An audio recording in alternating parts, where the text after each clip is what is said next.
अब इस वीडियो में सॉल्व करते हैं यार। नेक्स्ट है क्वेश्चन नंबर 3 के जो वर्ड प्रॉब्लम्स है जो पिछले वीडियो में रह गए थे। ठीक है, रह क्या गए थे, हमने वीडियो ब्रेक कर दी थी। तो अब देखो एक एक करके 6 क्वेश्चन है यार, तो 6 3 18 मिनट लगना चाहिए, बहुत ज्यादा। The difference between two number is 26। दो नंबर है, दोनों नंबर का डिफरेंस दिया हुआ है 26 and one number is 3 times the other. देखो क्या बोल रहा है, दो नंबर है, दोनों में 26 का डिफरेंस है। डिफरेंस तो हो गया 26 का, और जो एक नंबर है वो दूसरे का 3 गुना है। ठीक है, तो ऑब्वियसली एक नंबर बड़ा है एक छोटा है। ठीक है ना, फाइंड देम बोल रहा है, फाइंड करो। तो हम क्या एज्यूम करते हैं, let two number be, let two numbers be x and y such that x is greater than y। ये हमने लिख लिया एडिशनल इंफॉर्मेशन। क्यों? क्योंकि देखो डिफरेंस दे रखा है ना 26 का, तो ऑब्वियसली एक नंबर बड़ा होगा एक ज्यादा होगा। तो हम लिखते वक्त किसको लिखेंगे, x माइनस वाई 26 लिखें कि y माइनस एक्स 26 लिखें। ठीक है, तो हमने x को एज्यूम कर लिया कि दोनों में से x को हमने बड़ा बोला है। ठीक है, तो अकॉर्डिंग टू द क्वेश्चन क्या हो जाएगा, x minus y is equal to 26 हो जाएगा। ठीक है, and one number is 3 times the other, एक नंबर दूसरे का 3 गुना है। तो ऑब्वियसली जो है x बड़ा है इस केस में, तो x जो है वो y का 3 गुना होगा। तो एंड सेकेंड इक्वेशन क्या बन जाएगा हमारा, x is equal to 3y।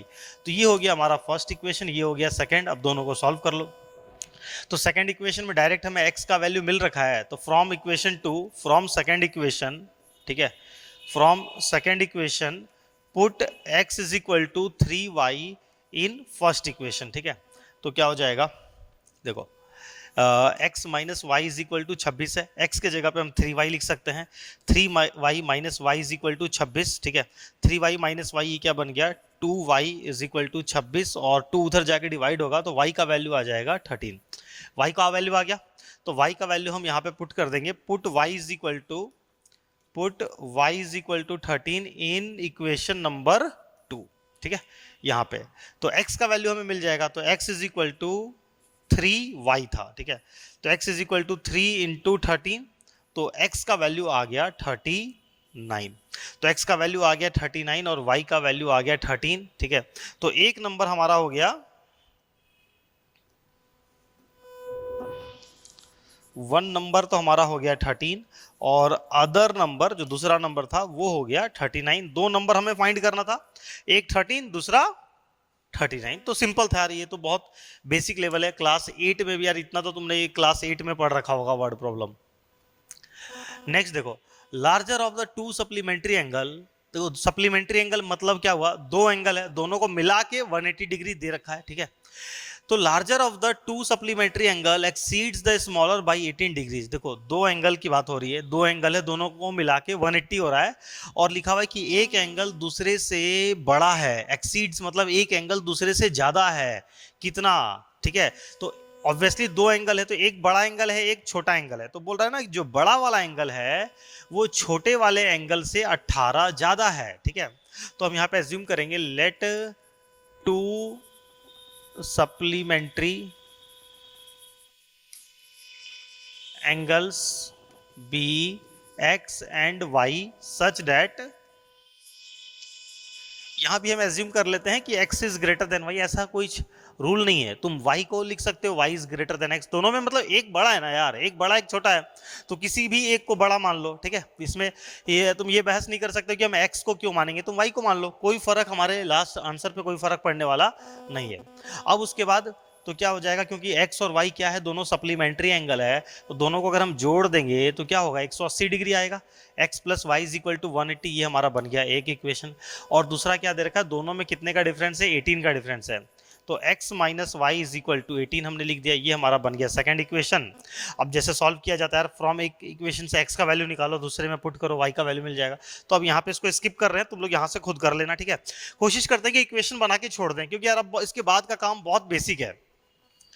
तो सेकेंड वाला, अब थर्ड देखो next, the coach of A cricket team 22, जो कोच है यार क्रिकेट टीम का, उसने क्या किया, 7 बैट 7 बैट खरीद लिए और 6 बॉल खरीद लिया। कितने रुपए लगे, 3800 रुपए लगे। ठीक है, बाद में उसने और क्या किया, 3 बैट घट गए थे, 3 बैट और खरीद लिया, 5 बॉल और खरीदे, 4 rupees 1750।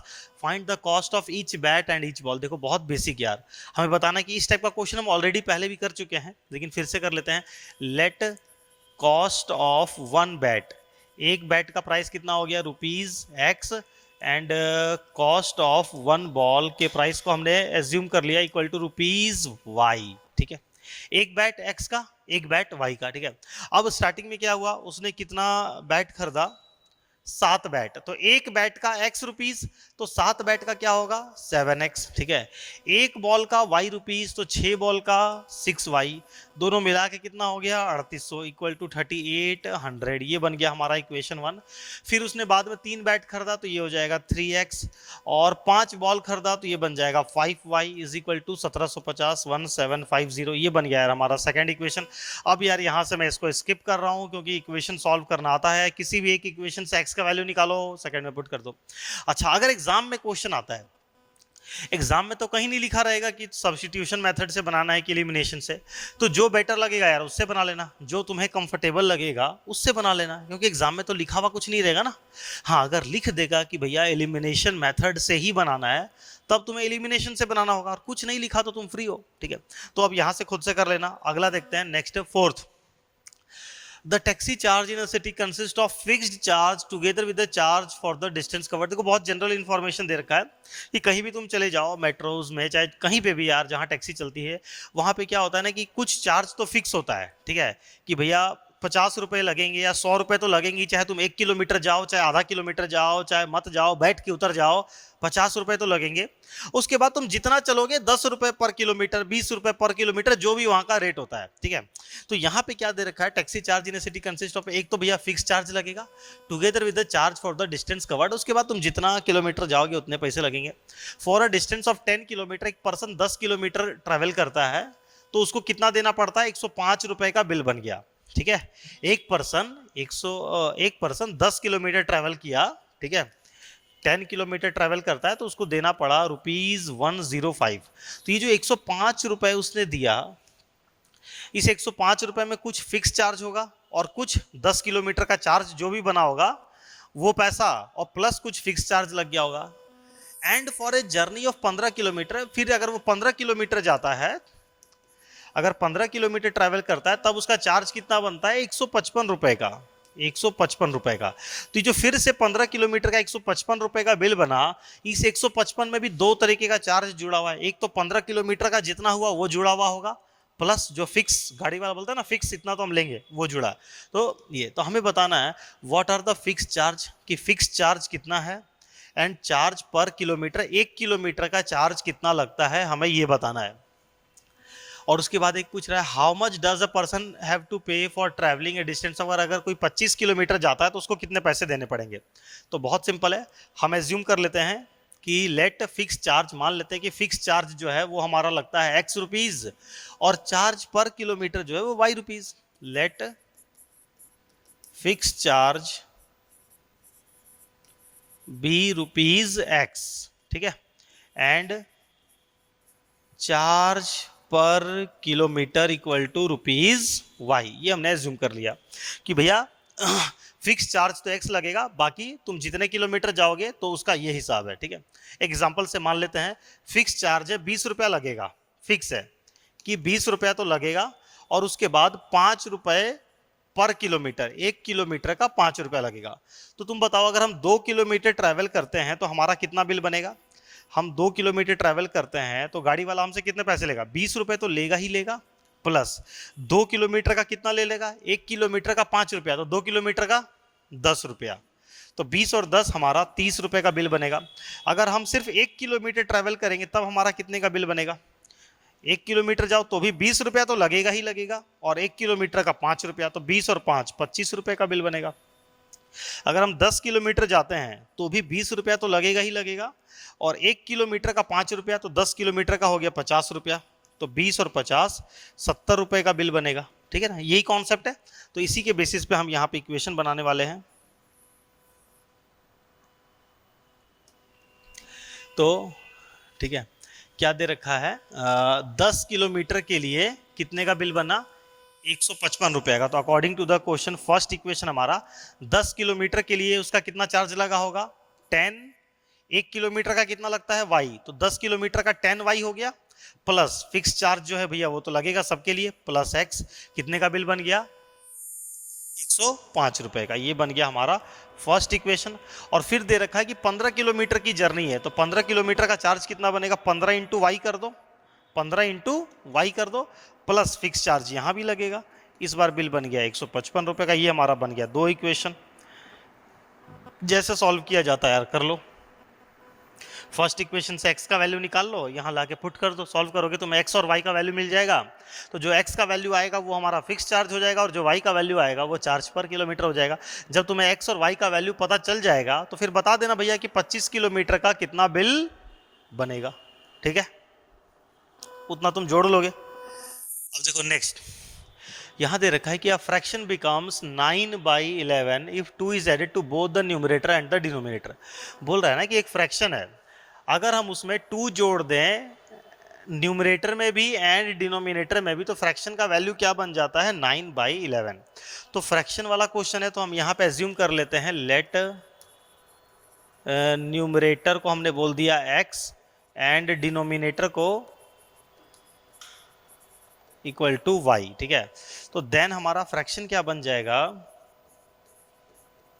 Then fraction is equal to x by one y बन गया अकॉर्डिंग टू द क्वेश्चन। पहला केस क्या दे रखा है, if 2 is added to both, अगर हम दोनों में 2 जोड़ दें, यानी x प्लस 2 हमने न्यूमरेटर में भी 2 जोड़ दिया एंड y प्लस 2 हमने डिनोमिनेटर में भी 2 जोड़ दिया, तो अब जो हमारा फ्रैक्शन है उसकी वैल्यू क्या हो जाएगी, 9/11। एक एग्जाम्पल से समझाते हैं।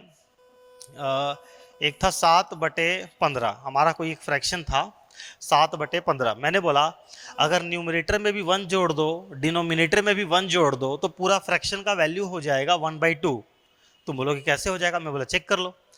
तुमने न्यूमरेटर में भी 1 जोड़ दो, डिनोमिनेटर में भी 1 जोड़ दो, जोड़ दिया, क्या बन गया 8, और ये 15 और 1 16, 8 से 16 कट गया ना 1/2, तो क्या आ गया हमारा 1/2। यानी मैंने न्यूमरेटर में भी 1 जोड़ा, डिनोमिनेटर में भी 1 जोड़ा, तो पूरे फ्रैक्शन का वैल्यू अब क्या हो चुका है, 1/2। तो वही केस यहाँ पे दे रखा है कि अगर हम न्यूमरेटर में भी 2 जोड़ दें, डिनोमिनेटर में भी 2 जोड़ दें, तो पूरे फ्रैक्शन का वैल्यू क्या बन जाता है, 9/11। तो इज इक्वल टू 9/11। ये हमारा बन गया पहला इक्वेशन। रीअरेंज कर लो तब इक्वेशन में आ जाएगा। तो इसको हम कर लेते हैं 11x plus 22 is equal to 9y plus 18। ठीक है, 11x minus 9y is equal to 22, उधर जाके माइनस हो जाएगा, 18 में से 22 चला गया तो आ जाएगा -4। ये हमारा बन गया पहला इक्वेशन। ठीक है, अब देखो इसके बाद सेकेंड इक्वेशन क्या दे रखा है,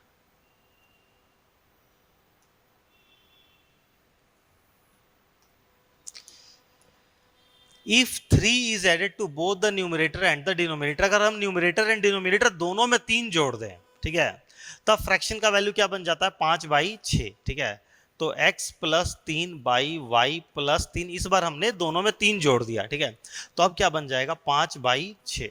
तो फिर से क्रॉस मल्टीप्लाई कर लो, 6x plus 18 is equal to 5y plus 15 हो गया, 6x minus 5y is equal to 15 minus 18 हो गया, 6x minus 5y is equal to आ गया -3। ये हमारा बन गया यार सेकेंड इक्वेशन। अब इसके आगे की कहानी तुम्हें पता है।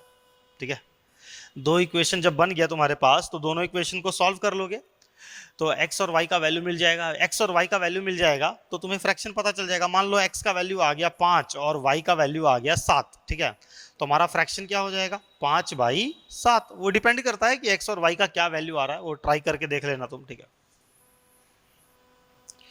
तो ये हो गया हमारा यार कौन सा क्वेश्चन, 5 नंबर। एक और है यार 6, और इसके बाद देखते हैं क्या है, 6 आ जाएगा। उसके बाद हम आ जाएंगे नेक्स्ट एक्सरसाइज में। ठीक है, तो 6 नंबर सॉल्व करते हैं। देखो एज से रिलेटेड क्वेश्चन है यार।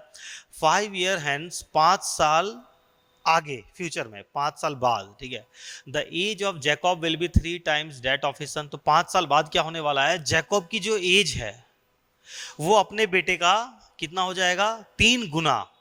और 5 ईयर अगो, अगर हम 5 साल पीछे चले जाएं, तो Jacob age was 7 times that of his son. अगर हम 5 साल पीछे जाते हैं तो जैकब की जो एज है वो अपने बेटे से हो जाएगा 7 गुना। What are their present age. ठीक है, तो हम एज्यूम कर लेते हैं दोनों की प्रेजेंट एज। ठीक है, लेट सन्स प्रेजेंट एज, इसको हमने बोल दिया x ईयर्स, एंड किसी को भी x किसी को भी y मान सकते हो, कोई रूल नहीं है, ठीक है। एंड जैकॉब्स प्रेजेंट एज, इसको हमने बोला y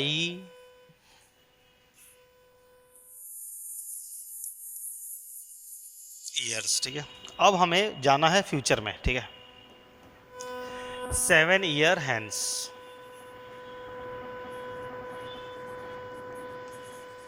7 साल अगर हम आगे चले जाएंगे तो क्या होगा, 7 साल बाद सन्स एज और जैकॉब्स एज, ठीक है। दोनों के एज में 7 बढ़ा दो, x + 7 हो जाएगा और यहाँ पे y + 7 हो जाएगा, ठीक है। और अगर हम क्या 5 साल पीछे, ठीक है, सॉरी 7 साल हमें नहीं जाना था, 5 साल जाना था, 5 साल पीछे जाना था, 5 साल 5 ईयर हैंस, तो क्या होगा 5 बढ़ जाएगा, ठीक है। 5 ईयर हैंस ये हो गया। और हम चल जाते हैं 5 ईयर अगो, 5 ईयर अगो, ठीक है। सन्स एज क्या हो जाएगा, जितना भी प्रेजेंट था उसमें से 5 घटा दो, एंड जैकॉब्स एज ये भी क्या हो जाएगा y - 5, ठीक है। 5 साल आगे और 5 साल पीछे, ये हमने लिख लिया। अब क्या दे रखा है 5 ईयर हैंड्स, जो 5 साल आगे की बात है उसमें क्या रिलेशन है, देखो 5 ईयर हैंड्स वाले में the age of Jacob will be 3 times that of his son. इस केस में जैकब का एज क्या है, अपने बेटे का 3 गुना, जैकब अपने बेटे का 3 गुना हो जाता है, ठीक है। तो according to the question Jacob 3 गुना है, तो 3 हम लोग इसमें मल्टीप्लाई करेंगे, y + 5 = 3x + 5, क्योंकि जैकब तो यार ऑलरेडी 3 गुना है ना, बच्चा छोटा है, बच्चे को 3 से मल्टीप्लाई करो तब ना बराबर होगा। तो y + 5 = 3x + 15 हो गया, ठीक है। रीअरेंज कर लेना, इक्वेशन बन जाएगा। तो 3x + 15 को हमने पहले लिख लिया = y + 5, ठीक है। चाहे सिर्फ हम y का वैल्यू निकाल सकते थे यार, y = 3x + 15 है, 5 उधर जाके माइनस हो जाएगा, तो y = क्या हो गया 3x + 10, हमें y का वैल्यू मिल गया, ठीक है। यहाँ पे कोई जरूरी नहीं है कि स्टैंडर्ड फॉर्म में लेके आना है, ठीक है। हमें y का मिल गया, y का वैल्यू हम यहाँ ला के पुट कर देंगे। और यहाँ पे क्या रिलेशन दिया हुआ है, इसको नंबरिंग कर दो, ये हो गया हमारे लिए हमारा पहला प्यारा इक्वेशन, ठीक है। अब यहाँ पे देखो क्या हो जाएगा, 5 साल पीछे वाले में क्या केस दे रखा है,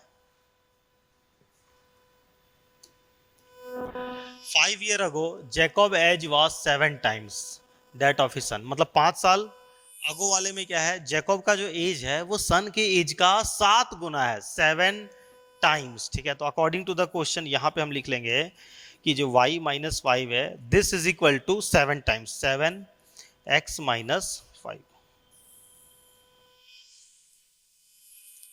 ये हो गया y - 5 = 7x - 35, ठीक है।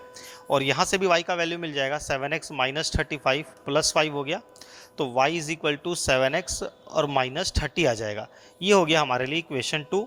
तो पहले इक्वेशन से y का वैल्यू निकालो और सेकेंड वाले इक्वेशन में y की जगह पे लाके पुट कर दो, और जैसे सॉल्व किया जाता सॉल्व कर लो, x और y का वैल्यू मिल जाएगा। x एंड y का वैल्यू मिल गया, तुम्हें जैकब का एज और बेटे का एज पता चल जाएगा, यही तो पूछा जा रहा था, what are their present age, बस डेट सॉल्व, खत्म। तो इस तरीके से यार हमारा सेकंड एक्सरसाइज के जितने क्वेश्चन थे वो हो गए। तो अगर यहां तक समझ में आ रहा है यार, तो थर्ड एक्सरसाइज में भी कुछ भी स्पेशल नहीं है, सेम एलिमिनेशन मेथड से सॉल्व करना, वो ऑलरेडी स्टार्टिंग में ही मैंने बता दिया था, तुम उसके बेसिस पे, उस नॉलेज के बेसिस पे क्वेश्चन सॉल्व कर सकते हो। एंड वर्ड प्रॉब्लम तो यार जैसे यहाँ था वैसे ही आगे भी वर्ड प्रॉब्लम चलता रहेगा, तो ट्राई करो खुद से, वीडियो देखने से पहले खुद से ट्राई कर लेना कि कितना बनता है, जो नहीं बनेगा वो वीडियो में देख लेना, ठीक है। चलो बाय बाय, इस वीडियो